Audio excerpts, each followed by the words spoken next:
نبی کریم علیہ السلام نماز پڑھا رہے تھے، ظہر کی نماز تھی یا عصر کی نماز تھی، صحیح مسلم میں موجود ہے۔ حضرت ابو ہریرہ فرماتے ہیں نماز پڑھاتے پڑھاتے نبی پاک نے قدم آگے کیا، نماز پڑھاتے پڑھاتے قدم آگے کیا اور یوں ہاتھ اٹھایا پھر واپس کر لیا۔ اب نماز پڑھ کے نا تو سلام پھیرا تو صحابہ عرض کرنے لگے یا رسول اللہ صلی اللہ علیہ وسلم وہ نماز میں پیر بھی آگے کیا تو ہاتھ بھی اٹھایا، تو وجہ کیا تھی؟ پہلا سوال تو یہ ہے کہ آپ لوگ نماز پڑھ رہے تھے یا حضور کو دیکھ رہے تھے؟ تو صحابہ تو پہلے ہی بتاتے ہیں کہ بھئی ہم تو پہلی صف میں نماز اس لیے پڑھتے تھے کہ نماز بھی ہوتی رہتی تھی اور چپ کے محبوب کی دید بھی ہوتی رہتی تھی۔ حضور سے پوچھا یا رسول اللہ وہ نماز پڑھتے پڑھتے قدم آگے بڑھایا آپ نے تو پھر پیچھے کر لیا، کیا تھا؟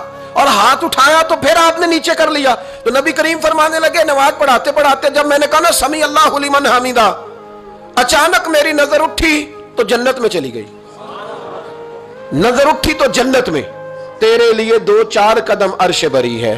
تو محبوب فرماتے ہیں جب میری اوپر نظر گئی نا تو میں نے دیکھا کہ انگوروں کا ایک خوشہ لٹک رہا ہے جنت میں، تو میں نے ہاتھ بڑھایا کہ توڑ لوں۔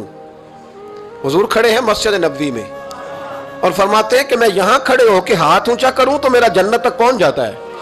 فرمایا میرا ارادہ ہوا کہ وہ خوشہ جنت کا توڑ لوں، اور ذرا میں نے پیر آگے بڑھایا ہی تھا تو میرے دل میں خیال آیا کہ جنت راز ہے تو راز ہی رہنی چاہیے، یہ راز کھول گیا تو مزہ نہیں آئے گا، تو میں نے پھر وہ ہاتھ واپس کر لیا۔ صحابہ کہتے ہیں جب نبی کریم نے یہ بیان کیا تو ہمارے چہرے نے تجسس سے کھیل اٹھے، تجسس سے ہم کوئی بات اور بھی سننا چاہتے تھے۔ تو محبوب فرمانے لگے اگر میں وہ خوشہ توڑ کے لے آتا اور تمہیں دے دیتا تم قیامت تک بھی کھاتے رہتے تو تم سے ختم نہیں ہونا تھا۔